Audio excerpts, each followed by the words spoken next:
Today's mission is to build the best Highbanker that I can conceive possibly for use here in Alberta on flour gold. The problem is, I don't know how to do that. So let's step out of my office here and see what we can come up with.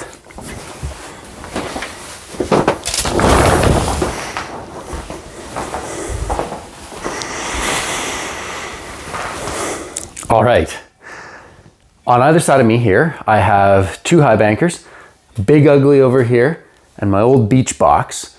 Beach box is missing the hopper section and the matting, and even as it is, she weighs in at 17.2 kilograms. And if I throw a mat in there, it's about 22.6 kilos, just about 50 pounds. This guy here, 39 pounds with the mats, the grating, the legs, the spray bar, the hopper recovery, everything. 40 pounds.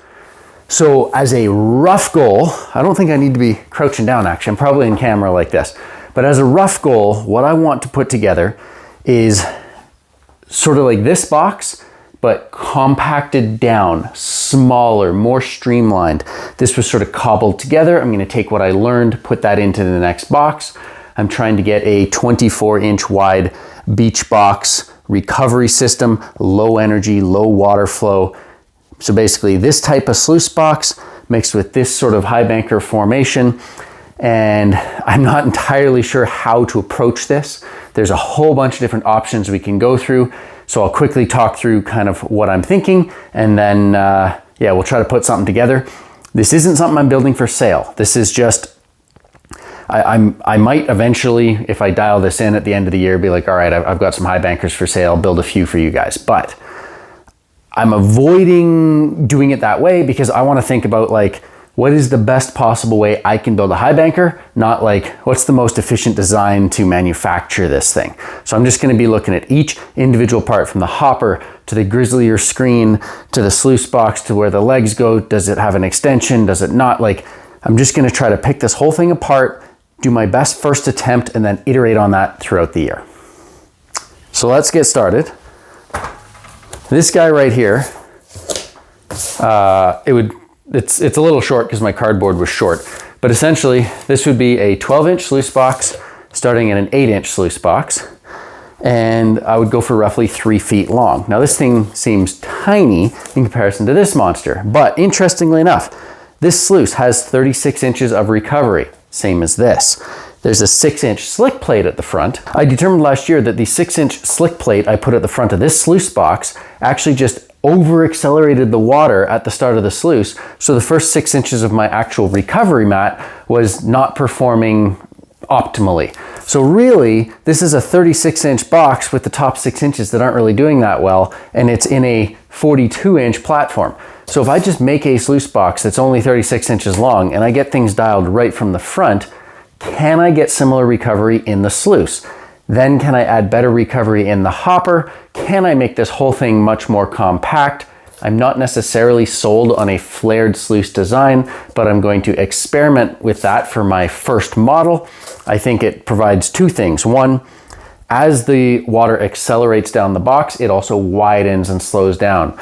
You also get a faster feed rate up here. So if you're running 20 gallons per minute per foot of sluice width down here, 20 gallons per minute through the sluice, that would equate closer to 30 gallons per minute for the 8-inch section at the top. So you're kind of hitting the gold with various speeds throughout that recovery matting. And if I am using expanded metal mesh on top of miner's moss, the tapered shape means that when you're after you've been running and it's time to remove it, you can just pull it down about 1 inch, and now all of a sudden, as you pull it down, it pulls in from the edges as well, and it's really loose and easy to pull that riffle section out and clean up. Anyone can build a bridge that's strong enough, but it takes an engineer to build a bridge that is just strong enough, you know, without using excessive materials. This box is built with primarily 80 thousandths of an inch thick aluminum.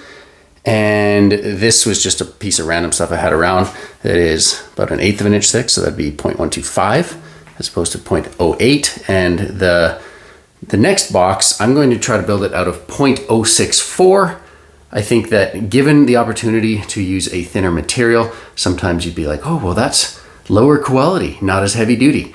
But if you can make it strong enough, you should use the thinnest and lightest material that is strong enough. That's my thought process here. Now, a thinner material is independent of a cheaper material.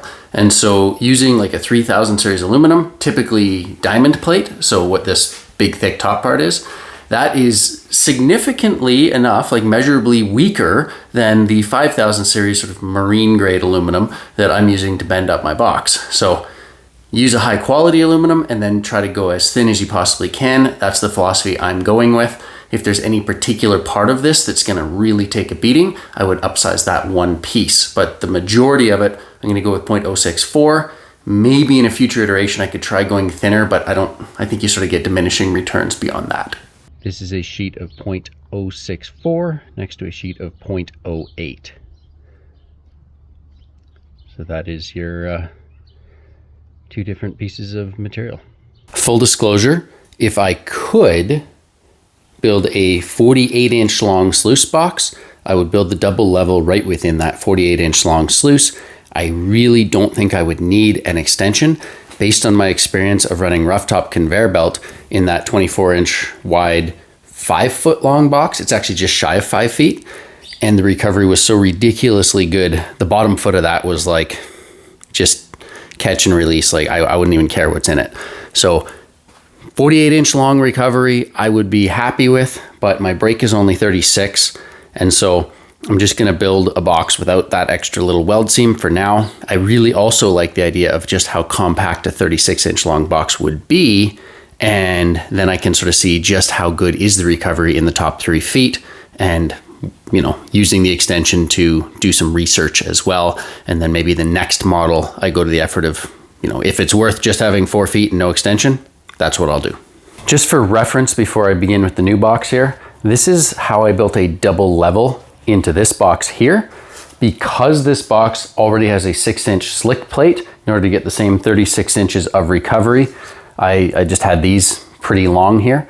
I could easily not waste as much space and have things right compact at the front with a bit of closer tolerances around how the hopper feeds in and everything.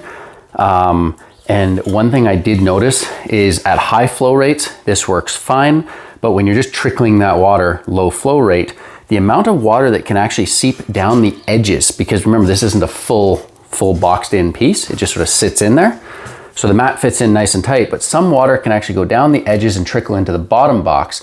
So by the time it comes down this entire crack at the very bottom of the sluice, you wind up having a little bit more water in the bottom box than the top box, even if you're splitting it evenly at the top. So if I did a splitter like this, the top should be folded up on the sides to contain all that water for a more even flow. I built the sides of this box nice and tall with the intention of building a double decker inside of it, but I can save on some weight by lowering this down.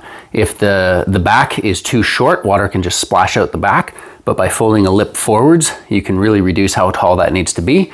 So I'm just gonna have a look at it with this piece inserted and take some measurements to, estimate what I need for the next box.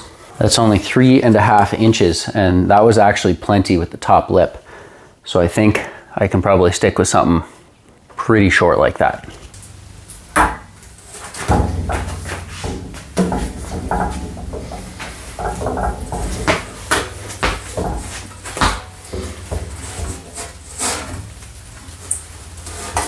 All right. Oh yeah.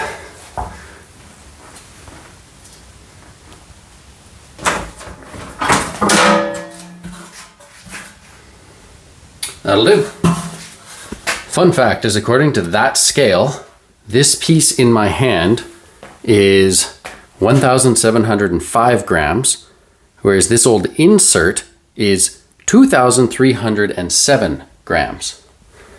So that lighter material is definitely helping already. And if I were to insert this for you,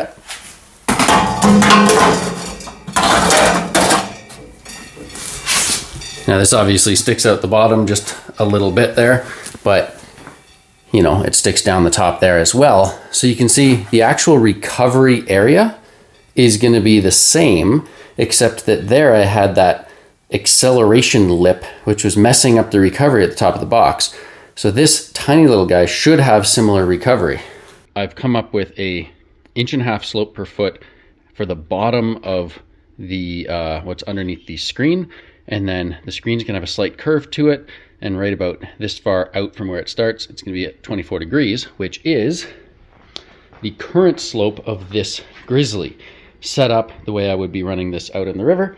And this, you know, the piece of aluminum right down there, all I've done is I've made that piece of aluminum drop down so that there will be a short sluice box section underneath the Grizzly here that you'll be able to access by pulling a tray back out here. It may work out that way, it may not. That'll just give me like a little bit of extra, you know, flow control and everything. And then of course, I'm building this piece separate to that piece, but I will weld them together so that this is at one setting, that's at one setting, and then the whole thing will sort of move in one piece, because I don't think it's worth the complexity of putting a hinge right here just to figure it out. If I wanted to slightly change the angles on the next box, all I would do is I would just actually cut this and re-weld it at the right angle, and eventually I'll get this sort of dialed right in. I'm about to weld this plate onto the end here, but what I've done is I've made it exactly 1/8 of an inch narrower on each side at the bottom. So it's actually going to be a 1/4 inch wider at the top. And it's a subtle difference, and it involves having to cut this very specifically instead of just, you know, running it through the chop saw at each end. But what it's going to do is, if I do put a second level in here, the second level will be able to be a little bit wider than like it would otherwise be inside and narrower. And this will just allow it to kind of maintain as much width as possible and easier to pull out, because it's not like these edges are going to have a slight lean out. Just make it easier to work with.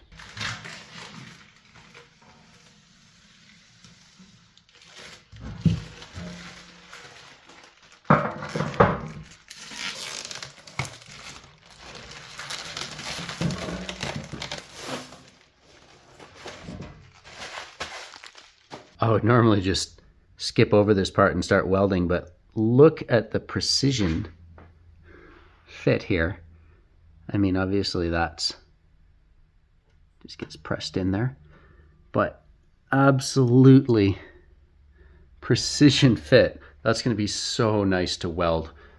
Oh yeah, love it when it works out that way. Slowly but surely getting better at this stuff. Guess I should bend this piece over first.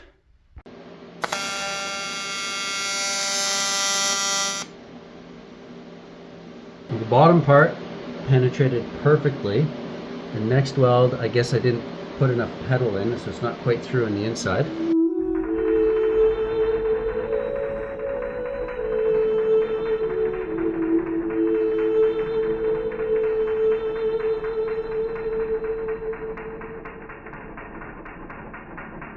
Another potential recovery area.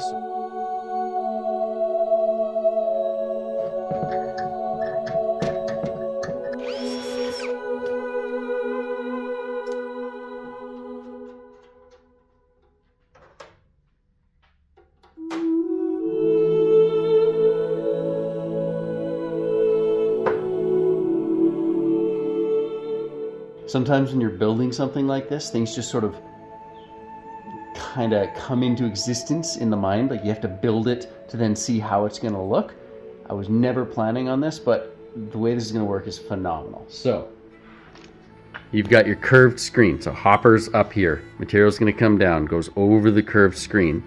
And then what I want is I want to capture all of this, put it back here into the bottom there, so that I can have some recovery before it then dumps into the sluice and goes back that way.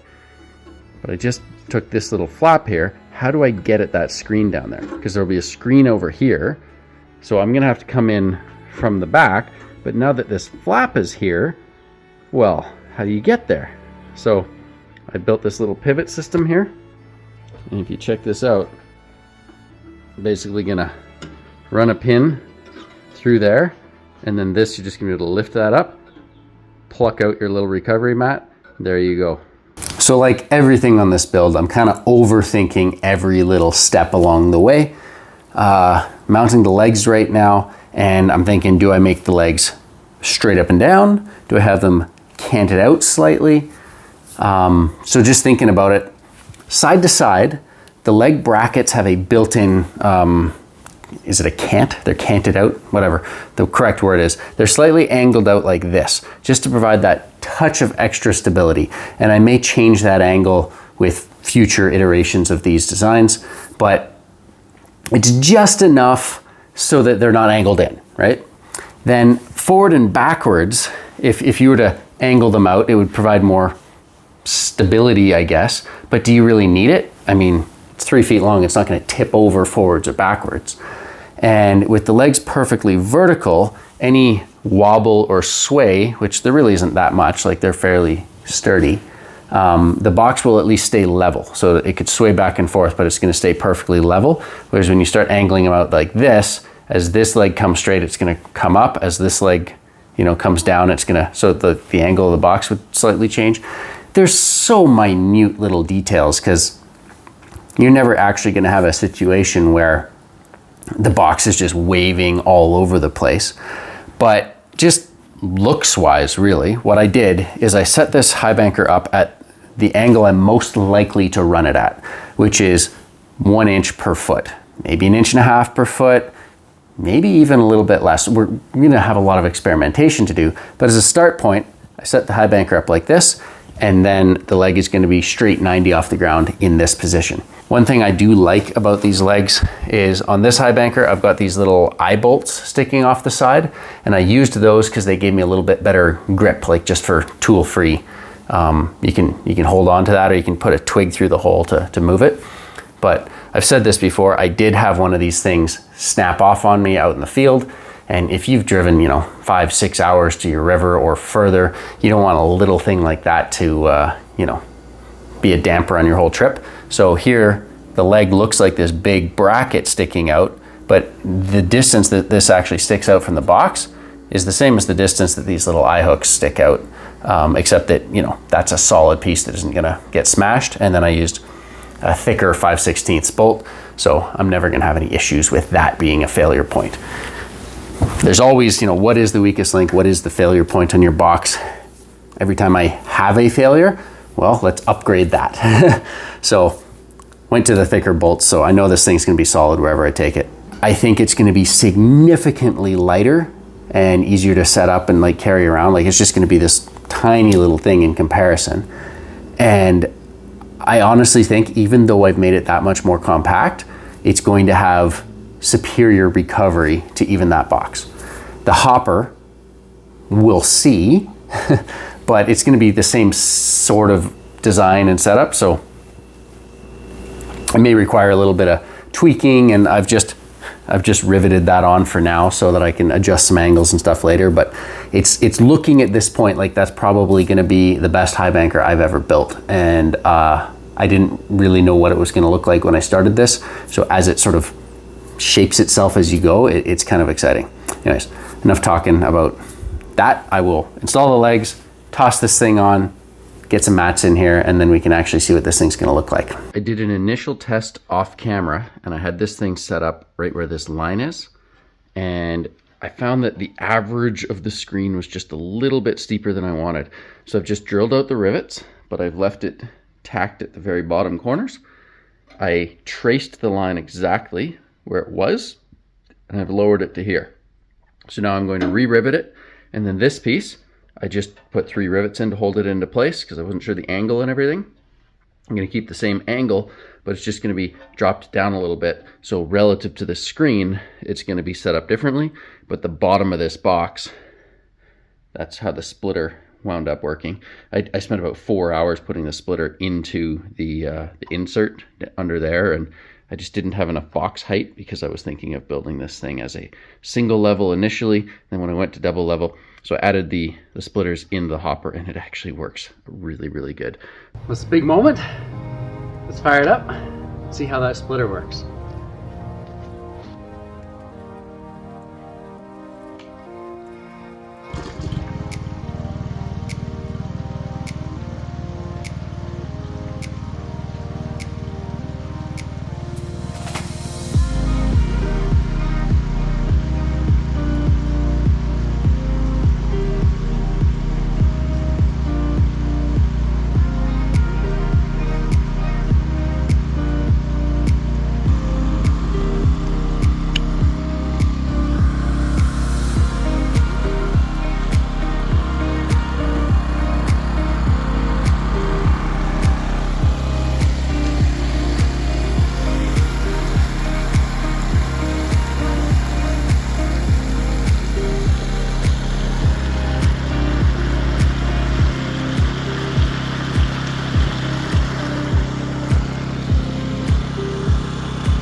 I'd say that looks pretty good.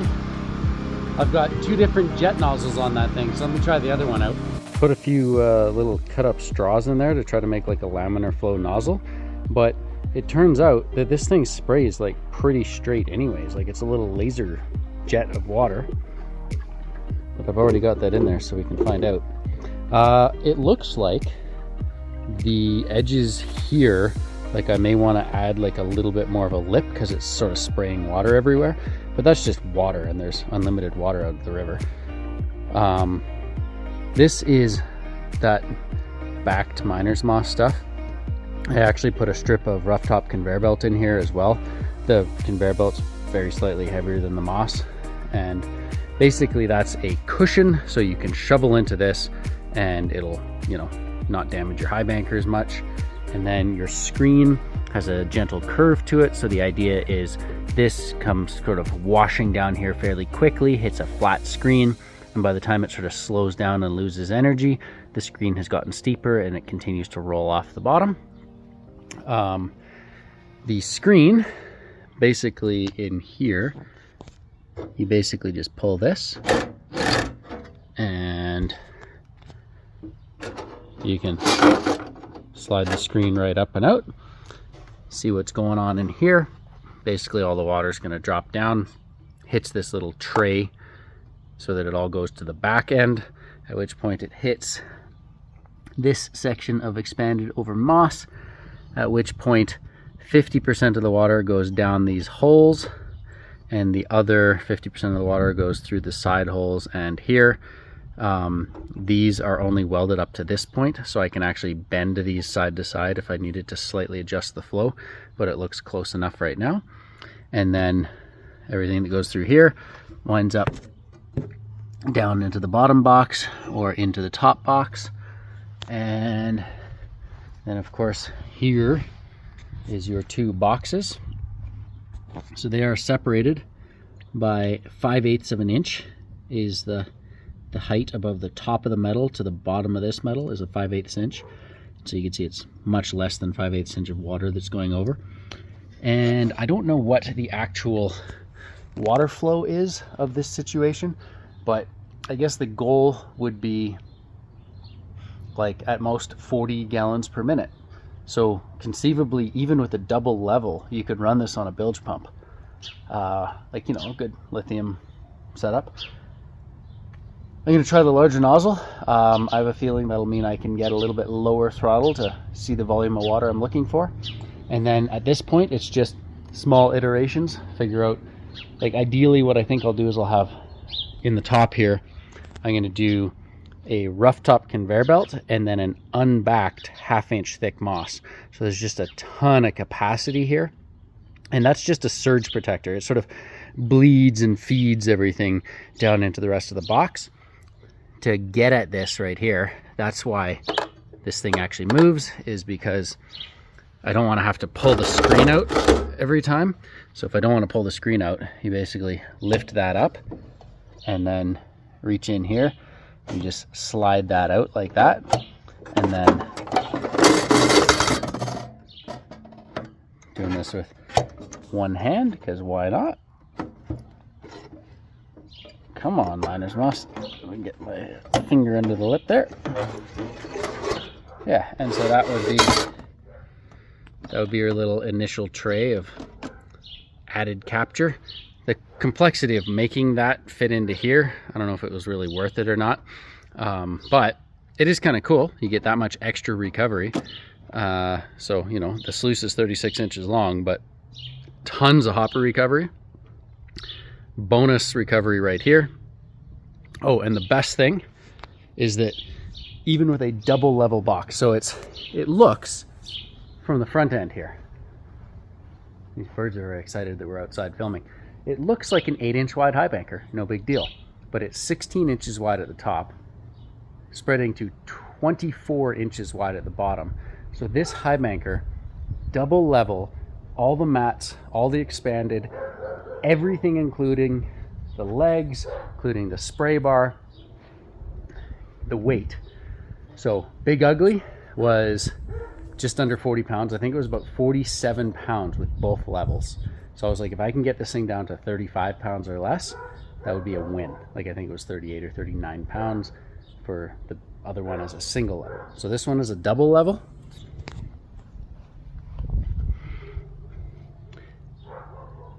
£31 or as it sits, because I've got the miner's moss. This miner's moss is lighter than the conveyor belt, so it's actually 30.36 pounds. This entire machine, 30.36 pounds. That is a wicked little accomplishment. So let's just click this thing back in there.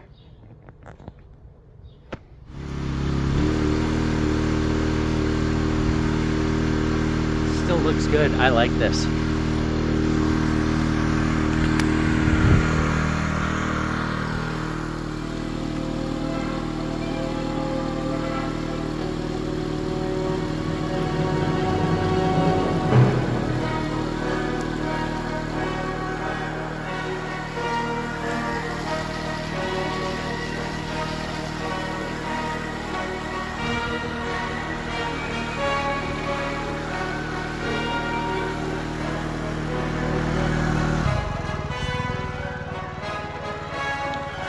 So even at a complete idle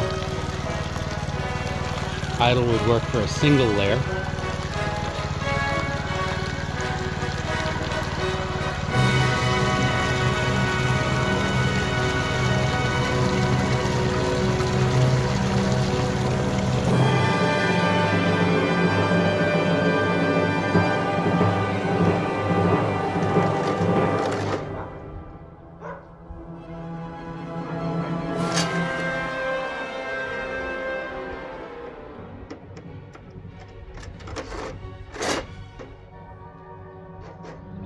So there you have it.